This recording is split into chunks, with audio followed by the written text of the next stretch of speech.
Thank you, everybody. If you can raise your hand if you have a question, please wait for the microphone to come around before you ask your question. And we are going to start as soon as all our cameras are ready. All okay? Yep.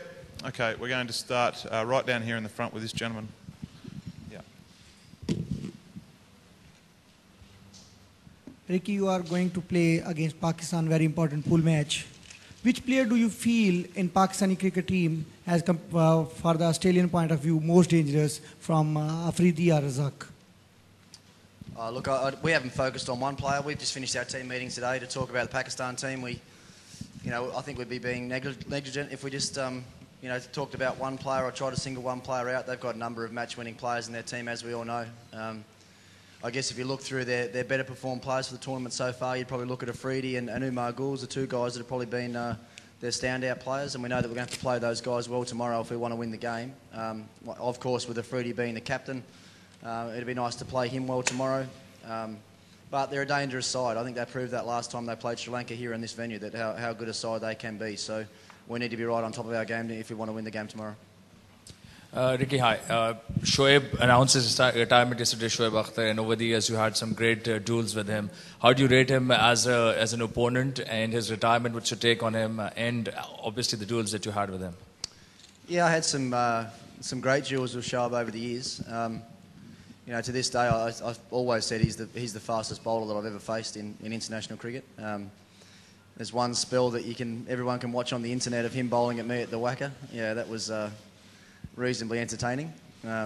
More so entertaining for Justin Langer. I think there was at the other end laughing at me all the time when I was trying to keep Shoaib's deliveries out. But no, he was express pace, very, very good bowler. I guess over the years he's just probably had his fair share of injuries that have probably not allowed him to play as much as he would have liked. But even in this tournament so far, you can see that he's still got it there with the new ball. He still had good pace, and his experience has obviously helped him at different times as well. So, I was talked about Afridi, I talked about Gul, but in our team meeting this morning we also had a good talk about Shoaib and what we need to do to play him well. So congratulations to him on what's been an outstanding career. Ricky, you have been here in the World Cup for over a month now. And do you think but the World Cup is really starting now for you to take on Pakistan, then you move on to the quarterfinals? And how do you as a captain and the other players keep themselves involved in the game when there are so many long gaps between the games? Yeah, I think as a team we really do start to feel that the tournament's kicking off now. Obviously we've had our games along the way, and we had the other big game that we had in our pool matches was the game here against Sri Lanka, which was washed out unfortunately. So we've been really excited about playing this game against Pakistan for quite a while. During those longer breaks, we've trained exceptionally hard, and we've trained very, very well. We just haven't had the continuity we would have liked with our games. But we've got a couple of good results in Bangalore last week. Obviously at this stage of the tournament, we're the only undefeated team in the tournament, which is nice for us. But I think we'll get a better feel tomorrow at the end of the game, just where we're at and how well we are placed in this World Cup. I think it'll be a good challenge for us. Ricky, my name is Soumitra Bose from the ESPNstar.com.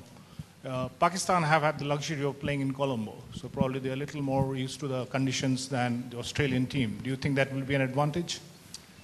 Oh, maybe, but a lot of their games haven't been here either. They've been, around the country playing in different venues. So, I think it was the last game they played here anyway, was the game against Sri Lanka that they happened to win and play well in that game. So, I guess it's probably a little bit easier for them. They've been based here, probably haven't had the late night travel that we had last night, but we'll take it pretty easy today and make sure that come game time tomorrow that we're in the best physical and mental shape we can be, and we'll make sure we get our skill work done today. So. And we get the best feel for the conditions that we possibly can. I mean, it was only, 2 weeks ago that we were here playing a game, so things shouldn't have changed too much. And most of us have been to Sri Lanka and played in this venue before, so there'll be no excuses for us as far as our preparation is concerned.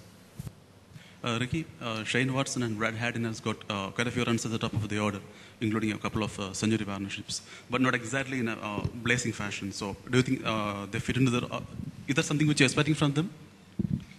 Is there something you're expecting from them, Watson? Well, we both know that they're both very aggressive players, and they generally score quite quickly. I think even the way they played the other night against Canada, chasing the total, were chasing there. They were probably a little bit, took their time to get in and get set, but when they had the opportunities to really get the run rate going, they did that. The way Watson's last 30 runs or 40 runs came in 10 or 15 balls, and hadn't scored at a reasonable rate right through the game. So we know that they are very capable of scoring fast when they need to.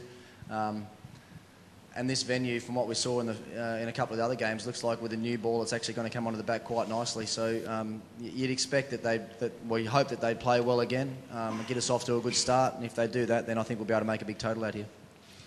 Ricky, if I'm not mistaken, you have not lost a single match as a captain in the World Cup, starting 2003 to 2007 and even now. How proud are you of that record, and how big is it for the Australian cricketer? What is so special about Australia and the World Cup that you keep the juggernaut just keeps going and going? Yeah, look, we are very proud of our record in World Cups. There's no doubt about that. I mean, whether it's World Cups or Champions Trophies, whatever it might be, the bigger tournaments are the ones that Australian players get really excited to be a part of. And I've been lucky over the years to play in a lot of good teams in World Cups. My first tour World Cup was in '96. We made the final of that. Unfortunately, we were beaten by a better team that day. But from then on, had ups and downs at the start of the '99 World Cup. Lost a couple of games early there, which meant we had to win every game to make it through. But from that moment on, we've maintained a very good and very proud record in World Cups. So, tomorrow's another good challenge for us again. We don't talk about what's happened in the past as far as how many games we've won or the fact that we haven't lost a game. It's about making sure we're well prepared for the next game and the next challenge. And our next game and our next challenge is Pakistan. They've played well in the tournament so far, and we want to make sure that we start to put our print on the World Cup tournament from here on in. Yeah, Australia is the only team which hasn't lost any matches in this World Cup so far. How is it, the pressure, comments about that? No, there's no pressure on us because we haven't lost a game. We're reasonably happy with where we're placed at the moment. Things can always be better. I think even look at the last two games, I think there were some areas in the last couple of games that we could improve on. So that's what we'll be trying to do today with our training, and certainly trying to improve on those aspects of our cricket tomorrow against Pakistan. So, look, as I said, I've had a good chat to the boys this morning at the team meeting. Everyone knows what's expected and what we need to do. And yeah, hopefully you'll see our best performance for the tournament come out tomorrow. Ricky, your fast bowlers are doing very good job in this tournament so far. Nothing highlight from the spinner's point of view. So you would any concern about it, especially for the quarter-final and knockout stage where the condition will be more suited for the spinners? Yeah, well, I guess the first couple of games, our fast bowlers did the majority of the damage early on. You look at Zimbabwe and the New Zealand games, we had them, a lot of wickets down quite early. Jason, I think, is getting better as the tournament's going on. Crazier's getting better as the tournament's going on. He's getting a bit more exposure. He's understanding these conditions a bit better than he probably did at the start of the tournament. I thought his last 5 or 6 overs the other day against Canada were probably as well as he's bowled from the tournament so far. So there's some positive signs for us there. Steve Smith is someone that we've just got up our sleeve to use if required. If we get a wicket like we had here against Sri Lanka, then there's no doubt that he'll bowl a bit more than he did the other night, because that was a wicket that did offer us a bit for the spin bowlers. But what we have, and what I've said from the start of the tournament, is we have a really well-balanced bowling attack. When you look at the 3 fast bowlers we've got, Shane Watson to complement them, and then 2 spinners in Crazier and Smith, and back up with Michael Clarke if needed. We have got great balance there. So I'll use those guys the way that I see best to use them with what the conditions give us. Hi, Ricky. Do you think the Afridi spin is very vital role to one of the matches, because he's a leading wicket taker still now in the tournament? Yeah, I don't think there's any doubt about that. He has been the standout bowler, wickets-wise anyway, in the tournament so far. He tends to control the middle of their bowling innings particularly well. He doesn't go for a lot of runs either, which is probably the main reason that he's taken the amount of wickets that he has. He builds up pressure.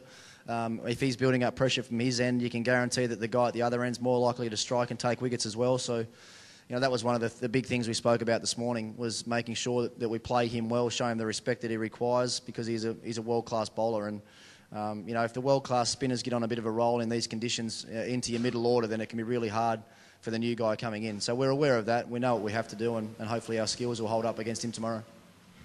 Ricky, where would you ideally like to finish in the group, looking at the quarterfinal lineups? That's one. And number 2 is, would you like to be in Andrew Strauss's shoes as a captain? He's had some. I'm not sure how many fingernails Andrew Strauss has got left at the moment. Actually, they've had some really tight games over the last month. Almost every one of their games has gone down to the wire. So, we like to finish. We'd like to finish on top of our table, because that means that we would have won the game tomorrow, and that's what we're setting out to do. We're setting out to play our best game for the tournament tomorrow, and that means we finish on top. Great. If we don't win the game, we finish somewhere else. I'm not that concerned about that either.